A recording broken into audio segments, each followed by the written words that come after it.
siyempre patas tayo. Kunin Oo. natin ang panig naman ng Maynilad. Mga kapuso, nasa linya natin Assistant Vice President for Corporate Communications, si Ma'am Jennifer Rufo. Ma'am Jen, magandang umaga. Si Joel Siweng po ito. Good morning, ma'am. Ay, magandang umaga po, Miss Weng and Sir Joel. Magandang umaga rin po sa mga nakikinig sa inyong programa. Magkano naman po sa inyo, Ma'am Jen? Maynilad. Magkano naman sa Maynilad ay tataas next year? Opo, bali sa Maynilad po, ang average po ito across customer classes is around 8 pesos and 11 centavos per cubic meter. So, although average po yan, iba-iba yung epekto, depende sa inyong konsumo. Yun nga eh. Magkano ang doon sa mga Doon tayo lifeline? sa Lifeline tayo. nabanggit din kanina muna ni Sir Jeric. Doon sa 10 cubic meters, magkano yung patong nun?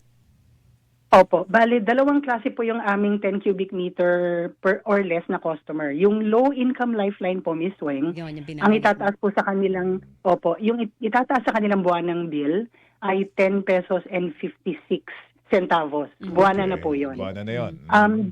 Opo. Doon naman po sa regular residential na 10 cubic meters or less, ang itataas ay 20 pesos and 8 centavos.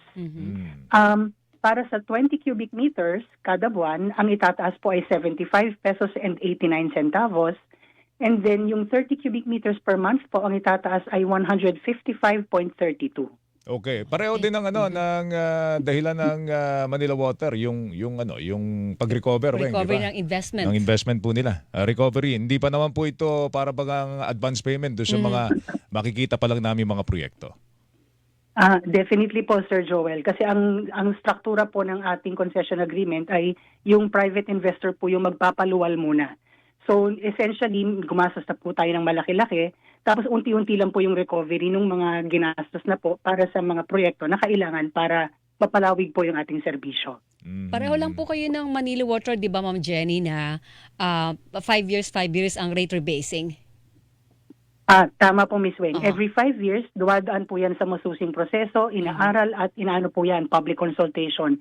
Yung huli pong rate rebasing exercise, ginawa noong 2022, at ito nga po yung ginagawang yearly adjustment, ay nakaangkla po yan dun sa naaprubahan na business plan for 2023 up to 2027. Ma'am, medyo ang Maynilad ang may problema, di po ba sa system, di ba, Joel? Kasi palagi, luma yung kanilang naman yung namanan ninyo na sistema. no? Pero ano po ang pupondohan? Ano po yung maasahan ng publiko kasunod po nito mga pagtaas na ito sa singil ng Maynilad? Yes, Miss Weng. Actually, tuloy-tuloy po yung aming investment dahil alam po natin na medyo marami hong pipeline na luma na kailangan kaming palitan. And in that regard naman po, medyo malaki na rin ho yung ating na-accomplish. As of now, yung minana po natin na lumang pipeline mula sa gobyerno, nasa 68% na po yung napalitan natin.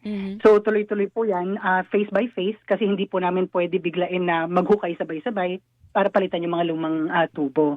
And then on top of that po, nakalagay naman po sa ating business plan, yung ating mga target na magtatayo po tayo ng mga bagong treatment plant para ma-ensure po na habang lumadami ang populasyon na ating siniservisyohan at nagiging challenging po yung raw water quality natin dahil sa climate change, kaya po ng ating infrastruktura na mabigay pa rin yung kailangan ng water supply ng ating customers. Hindi na ba mauulit yung problema natin, Joel, dyan sa Putatan na palagi pong nababarahan ng mga ang tawag doon, algae. Lumot. Oo nga. Tama po, Miss Weng. Aminado po tayo na nung dating mga ilang taon nakaraan, naapektuhan po tayo kaagad kasi very challenging po yung quality ng Laguna Lake. Pero ang kagandahan po nito, if you recall po, nag-inaugurate po kami ng bagong planta, Poblacion Water Treatment Plant.